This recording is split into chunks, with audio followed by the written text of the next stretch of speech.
Hello friends, இன்றைக்கி நம்ம இங்கிலீஷில் பேசலாங்கிற நிகழ்ச்சியில் புதுசாக என்ன பார்க்க போகிறோம், ஏற்கனவே என்னெல்லாம் பார்த்துக்கிட்டு இருக்கோன்ற ஒரு சின்ன ரீகாலோட ஸ்டார்ட் பண்ணிடலாம். அதுக்கு முன்னாடி ஹோம் ஒர்க் செக் பண்ணிடலாமா? ஸோ ஹோப்ஃபுல்லாக நீங்கள் ஹோம் ஒர்க்ஸ் எழுதிருப்பீங்கன்னு நினைக்கிறேன். எழுதின ஹோம் ஒர்க்ஸை கண்டிப்பாக நீங்கள் என்ன பண்ணியிருப்பீங்க, ப்ராக்டிஸும் பண்ணியிருப்பீங்க. ப்ராக்டிஸ் இந்த சென்ஸ் பேசி பழகிருப்பீங்க இல்லையா? ஸோ எவ்வளோக்கு எவ்வளோ ரிட்டன் பண்ணுறீங்களோ அவ்வளோக்கு எவ்வளோ என்ன பண்ணுங்கள், பேசவும் செய்யுங்க. ஸ்பீக்கிங் அப்படிங்கிறது ரொம்ப முக்கியம். ஸோ ஸ்பீக்கிங் ஸ்கில்லுங்கிறது நம்ம பேசுகிறதுல தான். எல்லாருக்குமே இங்கிலீஷில் பேசணும்னு ரொம்ப ஆசையாக இருக்கும். ஸோ அதனால் நீங்கள் எழுதுகிற சென்டென்ஸை நீங்கள் பண்ணுங்கள். அதே சமயம் டெய்லி ஒரு 5 minutes ஆகுது என்ன பண்ணுங்க அப்படின்னா, இங்கிலீஷில் அதாவது இங்கிலீஷ் நியூஸ் பேப்பர்ஸோ இல்லை ஏதாவது ஒரு மேகசினோ இல்லை ஏதாவது ஒரு ஸ்டோரி புக் இல்லை குழந்தைங்களோட புக் எடுத்து வச்சு கூட ஒரு 5 minutes கண்டினியூஸாக ரீட் பண்ண பாருங்கள். ஃபாஸ்ட் லேர்னிங் அப்படிங்கிறத, ஃபாஸ்ட் ரீடிங் அப்படிங்கிறத கொண்டு வாங்க. ஸோ ஃபாஸ்ட் ரீடிங் நீங்கள் கொண்டு வந்தாலே அந்த வேர்ட்ஸோடைய ஸ்ட்ரக்ஸ் உங்களுக்கு இருக்காது. ஸோ அப்படியே ஃப்ளோஸாக கொண்டு போயிட்டே இருப்பீங்க நீங்கள். ஓகே, ஸோ அப்படி இருக்கும்போது நம்ம இன்றைக்கி என்ன கிளாஸில் என்ன பார்த்துட்ருக்கோம், என்ன பார்க்க போகிறோம், என்ன பார்த்துட்டு இருந்தோம் அப்படிங்கிறத பற்றியும் பார்த்துடலாம். ஸோ என்ன பார்த்துட்டு இருந்தோம், டென்சஸ், அதாவது காலங்கள்ன்ற விஷயத்தை பற்றி பார்த்துட்ருக்கோம் இல்லையா? ஸோ இந்த காலங்கள் அப்படிங்கிறது நமக்கு என்னெல்லாம் மீன் பண்ணுது, எவ்வளோ கைண்ட்ஸ் ஆஃப் டென்சஸ் மீன் பண்ணுது? எஸ், 12 kinds of tenses மீன் பண்ணுது இல்லையா? ஒவ்வொரு டென்ஸுமே என்ன பண்ணிட்டு இருக்காங்க, ஒவ்வொரு ரூலை கொடுத்துட்டு தான் இருக்காங்க நம்மக்கிட்ட. ஸோ அந்த ஒவ்வொரு ரூலுமே என்ன பண்ணுதுன்னா ஒவ்வொரு அர்த்தங்களை நமக்கு கொடுத்துட்ருக்கு. அந்த அர்த்தங்கள் அப்படிங்கும் போது நமக்கு எப்படி கரெக்டான ப்ரொவைடன்ஸி இருக்குன்றதை பார்க்கணும்.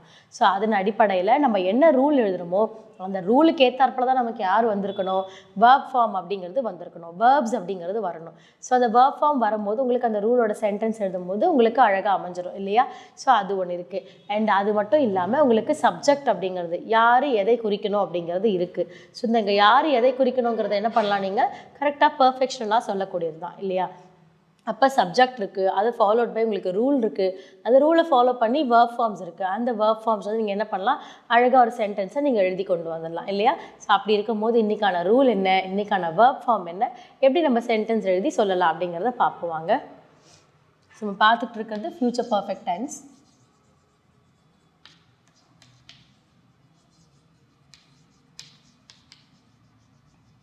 ஸோ இதில் எக்ஸ்க்ளூசிவாக எதை பற்றி பார்க்க போகிறோன்னா பாசிட்டிவ் சென்டென்சஸ்.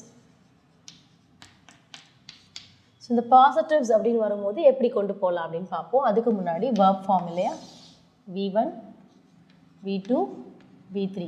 அதாவது V1 which is indicate present, V2 past, V3 past participle அப்படிங்கிறது. ஸோ V1ங்கிறது which is called study. இன்றைக்கி நான் ஸ்டடி அப்படிங்கிற ஒரு வேர்ப் எடுக்கிறேன். ஸ்டடி அப்படிங்கிறது படிப்பு அப்படிங்கிறது. இதே நான் ரீடில் சொல்லியிருந்தேன், படி அப்படின்னு சொல்லியிருந்தேன். ரீடு வாசிக்கிறது, வாசித்தல், படி அப்படின்னு சொல்கிறது, ரீட் பண்ணு அப்படிங்கிறது. இது ஸ்டடிங்கிறது படிப்பு, உங்களுடைய ஹோல் ஸ்டடீஸ் இல்லையா? ஸோ அதுக்கப்புறம் V2 and V3 இதில் என்ன சொல்லுவாங்கன்னா ஸ்டடீடுன்னு தான் சொல்லுவாங்க. இந்த ஸ்டடீடில் என்ன சொல்லலாம் அப்படின்னா படித்தார் அப்படிங்கிறத சொல்லிக்கலாம். ஸோ படித்தேன், படித்தார் நீங்கள் சொல்லிக்கலாம். ஆனால் V2 and V3 வரும்போது இதே தான் வரும், ஸ்டடீடு தான் வரும். ஸோ அப்போ ரொம்ப சிம்பிளான ஒரு தான் ஸ்டடி, ஸ்டடீடு அப்படிங்கிறது. இதை எப்படி சென்டென்ஸில் எழுதலான்னு பார்ப்போம். அதுக்கு முன்னாடி சப்ஜெக்ட்ஸ் என்னெல்லாம் இருக்குன்னு எழுதுவோம். அதாவது சப்ஜெக்ட்ஸில் ப்ரோனவுன்ஸ் என்னெல்லாம் இருக்குது அப்படின்னு பார்ப்போம். I, we, you, he, she, they, it, இவங்கெல்லாம் இருக்காங்க இல்லையா? ஸோ எடுத்து எழுதியாச்சு. இதுக்கப்புறம் ரூல் வேணும். யாருடைய ரூலு? ஃப்யூச்சர் பர்ஃபெக்ட் டென்ஸோடைய ரூல். ப்ளஸ் என்ன ரூல் இருக்குது ஃப்யூச்சர் பர்ஃபெக்ட்டுக்கு? வில் ஹாவ் ப்ளஸ் டிபெண்ட்ஸ் என்னது? V3. V3 which is indicate past participle அப்படிங்கிறது தான். அப்போ சப்ஜெக்ட் கூட என்ன பண்ணுறாங்க, வில் ஹாவ் V3. அப்போ ரூல் என்ன ஆயிடுச்சு, அழகாக ஃப்ரேம் ஆகிடுச்சு இல்லையா? ஸோ அப்போ என்ன பண்ணலாம், இப்போ சென்டென்ஸ் எழுதலாம். Example, she will have V3 என்னது? studied. she will have studied, அவள் படித்திருப்பாள் எழுதியிருக்கலாம். இதை எப்படி எழுதலாம் அப்படின்னா she will have studied hard. நான் ஃபில் பண்ணிட்டேன், ஒரு அட்ஜெக்டிவ் கொடுத்து ஃபில் பண்ணியிருக்கேன். அப்போ என்ன பண்ணியிருப்பா, அவள் கடினமாக படிச்சிருப்பா இல்லையா? ஸோ அப்போ அவள் எப்படி படிச்சிருப்பா, கடினமாக படிச்சிருப்பா, அதாவது ரொம்ப கஷ்டப்பட்டு படிச்சிருப்பாங்க. அப்போ அவங்க என்ன அட்ஜெக்டிவ்ங்கிறத நம்ம சொல்லணும். அப்போ ஃபஸ்ட்டு ஷீ, அவள் என்ன பண்ணியிருப்பாங்க, ஹார்டு,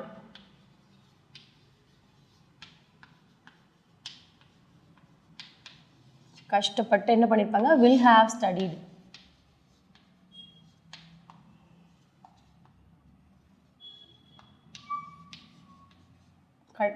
கஷ்டப்பட்டு படித்திருப்பாள். ஏன்னா இங்கே ஷீ கொடுத்துருக்கோம். ஷீங்கிறது விச் இஸ் இண்டிகேட் என்னது நமக்கு ஜெண்டர், அதாவது ஃபீமேலில் குறிக்கிறது இல்லையா. ஸோ ஃபீமேல் குறிக்கும் போது என்ன வருது இந்த இடத்துல படித்திருப்பாள் அப்படிங்கிறது. அப்போ அவள் கஷ்டப்பட்டு படித்திருப்பாள். She will have studied hard அப்படிங்கிறது. இதே மாதிரி நீங்கள் என்ன பண்ணலாம், she will have studied well அப்படிங்கிறது சொல்லலாம். அப்போ அப்படி இருக்கும்போது என்ன வரும், அவள் நன்றாக, இந்த இடத்துல கஷ்டப்பட்டுக்கு பதில் என்ன வரும், நன்றாகன்னு வரும். ஸோ எதை யூஸ் பண்ணால், வெல்லுங்கிறத யூஸ் பண்ணலாம். ஸோ இந்த இடத்துல கஷ்டப்பட்டுங்கிறது இந்த ஹார்டு இல்லையா. ஸோ ஹார்ட் யூஸ் பண்ணதால் இங்கே கஷ்டப்பட்டு அப்படின்னு வருது. இதே பதில் இந்த இடத்துல ஹார்டுக்கு பதில் வெல் யூஸ் பண்ணால் நன்றாக அப்படின்னு வரும். ஸோ அந்த இடத்துல நீங்கள் மாற்றிக்கிட்டே இருக்கலாம். So she will have studied the MS அப்படிங்கிறது. அப்போ அவள் என்ன பண்ணியிருக்கா, எம்எஸ் படித்திருப்பாள் அப்படிங்கிறது. ஸோ இந்த இடத்துல நீங்கள் என்ன பண்ணுறீங்களோ அதுதான். ஸோ இதை நீங்கள் இன்னும் எக்ஸ்டெண்ட் பண்ணாலும் எக்ஸ்டெண்ட் பண்ணலாம். She will have studied hard so she can get score mark அப்படின்றது. அப்போ என்ன பண்ணலாம், அவள் நல்லா படிச்சிருக்கா, கஷ்டப்பட்டு படிச்சிருப்பா, அப்போ அவள் நல்ல மார்க் எடுப்பா அப்படிங்கிற மாதிரி 2 சென்டென்ஸை நீங்கள் ஒரே கோர்வையில் அமைக்கலாம்.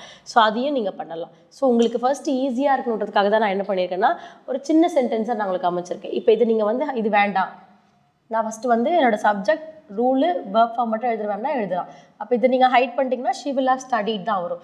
அப்போ ஷி வில் ஹவ் ஸ்டடீட் அப்படிங்கும்போது அவள் படித்திருப்பாள் முடிஞ்சிருச்சு. அவங்க என்ன பண்ணி வச்சுருப்பாங்க, அவள் என்ன பண்ணிகிட்டு இருப்பா, அவள் படிச்சுட்டு இருப்பா அப்படிங்கிறது முடிஞ்சிருச்சு. ஓகே, இதை நீங்கள் என்ன பண்ணலாம், ஷீங்கிறதுக்கு பதில் நீங்கள் நேம் சொல்லியும் மாற்றலாம். அப்போ நீங்கள் நேம் சொல்லும் போது உங்களுக்கு என்ன ஆகும், so Bala will have studied.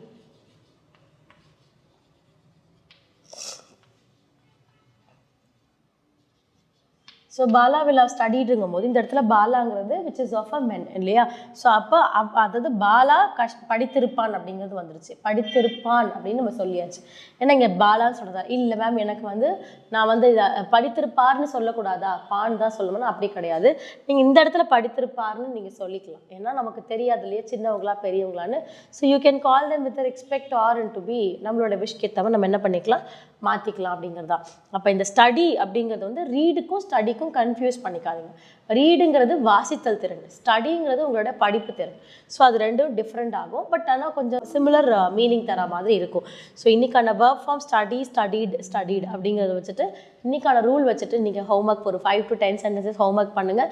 நாளைக்கு ஹோம்ஒர்க் செக் பண்ணிவிட்டு ஒரு இன்ட்ரெஸ்டிங்கான சென்டென்ஸோட கிளாஸ் ஸ்டார்ட் பண்ணுங்கள். தேங்க்யூ.